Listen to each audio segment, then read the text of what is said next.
Obrigado, presidente, senhores senadores, senhoras senadoras. Ontem eu estive aqui nessa tribuna falando da aprovação que conseguimos na Comissão de Educação do projeto que inicia um processo que vem sendo chamado de federalização da educação de base.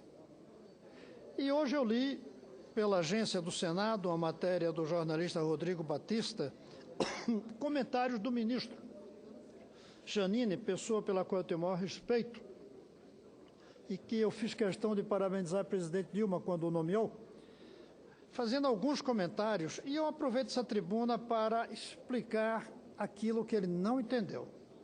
Primeiro, quando ele diz que a educação é competência comum da União e Estados, Distrito e município, continua assim, só que a União terá a responsabilidade pela carreira dos professores, pela qualidade das escolas, não os municípios e estados, a União. Agora, os estados continuarão participando na definição das especificidades do currículo e outras atividades.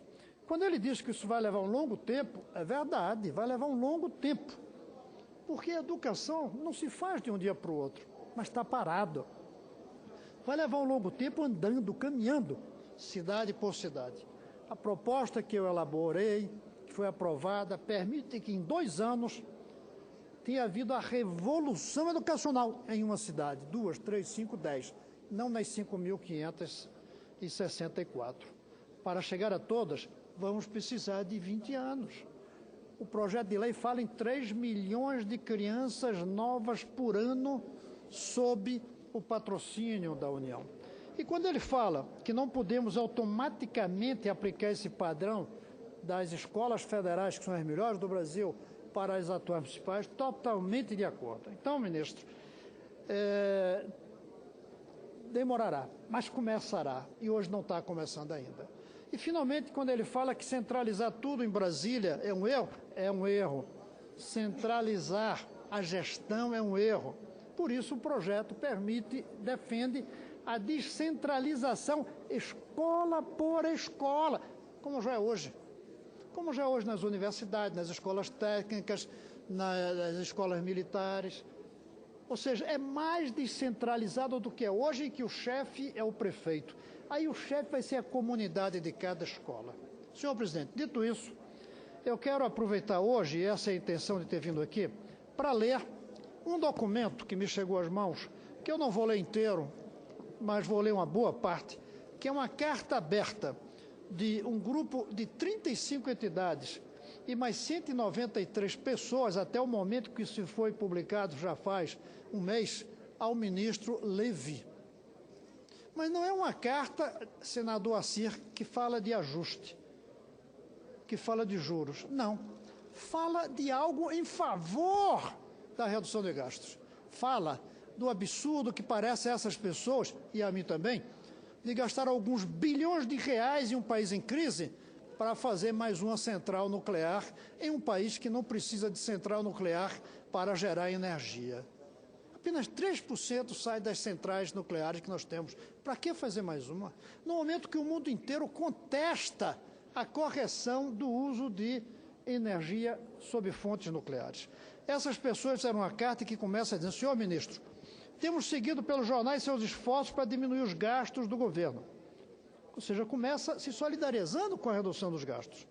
Pois teríamos uma sugestão a fazer, que se mede em termos de bilhões a serem economizados imediatamente. Parar a construção da usina nuclear Angra 3. Esta obra está cercada de possíveis surpresas desagradáveis. As que já estão sendo provocadas por revelações de grandes empresas que dela participam e têm os seus nomes na lista de Lava Jato, e as que podem ser determinadas pela Justiça, caso o Ministério Público leve adiante uma denúncia feita em 2010, 5 anos atrás, pelo engenheiro de segurança Sidney Luiz Rabelo, que pertence à Comissão Nacional de Energia Nuclear.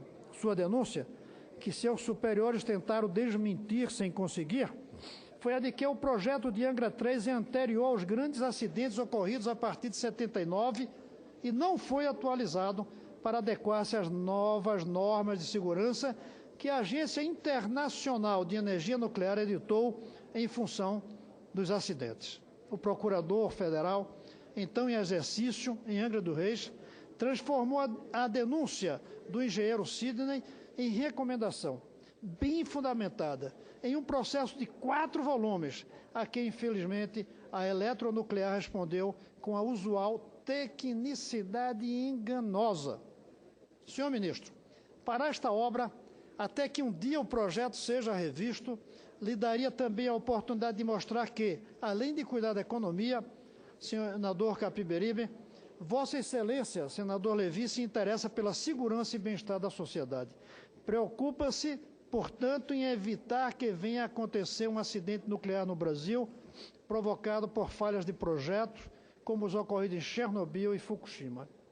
Quem tem informações sobre os pormenores desses trágicos acidentes, e eu visitei Chernobyl, classifica-os como catástrofe, pelo sofrimento em curto e longo prazo dos trabalhadores das usinas, dos moradores das regiões circundantes, pelos milhares de mortos que decorreram da crise e que continua a ameaçar muitas gerações futuras por força da contaminação radiativa de extensos territórios. Mas, referindo-nos apenas aos aspectos econômicos, Vossa Excelência certamente sabe que o senhor Pedro Malan, ministro da Fazenda, o senhor Fernando Henrique Cardoso, não tomou posição a favor do programa nuclear. Também não tomou uma posição contrária, mas o ministro Malan não liberou a verba para a construção de Angra Reis por causa do seu custo financeiro, custo econômico, que representa cada quilowatt que sai de uma central nuclear. Para não falar do custo ecológico, dos riscos.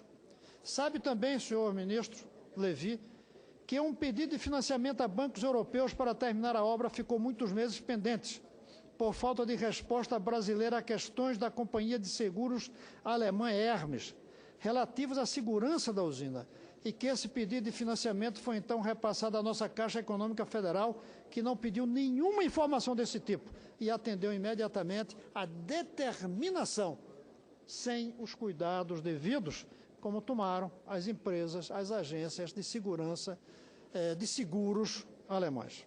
Para esta obra, também economizará muitos recursos futuros, sempre na ordem de bilhões, para o atual e para os futuros governos.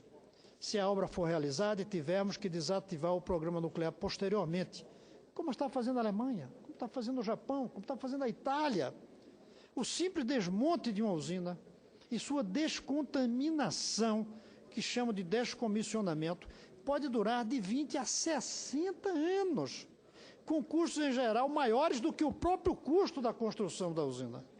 Ao tomar a decisão de descontinuar seu programa nuclear, a Alemanha passou a investir em fontes renováveis de energia, mais seguras e mais limpas, como a solar, por exemplo, porque no Brasil temos de sobra para atender a boa parte de nossa demanda energética e não fazemos o esforço devido nas pesquisas científicas e tecnológicas, nem nos investimentos, para nos beneficiarmos da energia solar.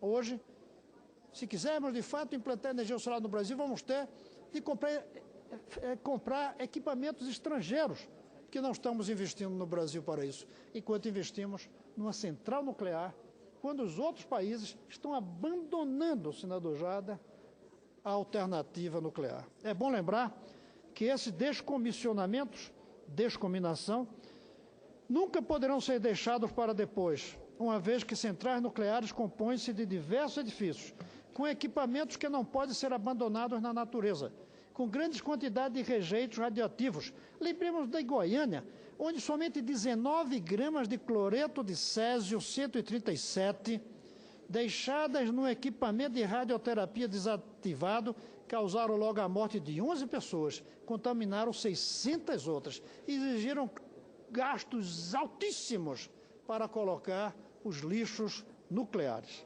Muitos desses rejeitos têm meias-vidas, que é a maneira técnica de dizer, de milhares de anos e devem ser, por isso, escondidos, mas em túneis profundíssimos, isolados da biosfera, até que suas emissões radiativas, milhares de anos depois, caiam a níveis que não provoquem danos aos organismos vivos.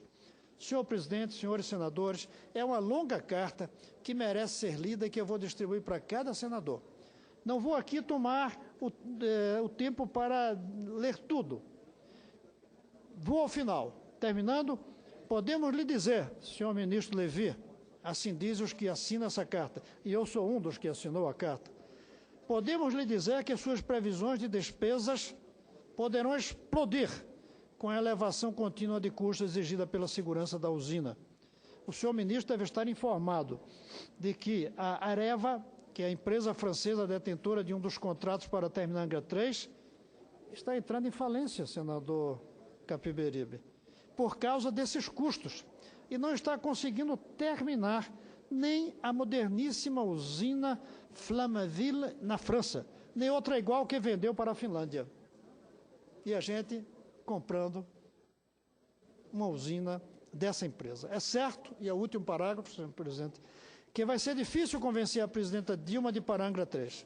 Ela era ministra do presidente Lula quando este decidiu retomar essas obras. Mas essa não é uma economia a desprezar.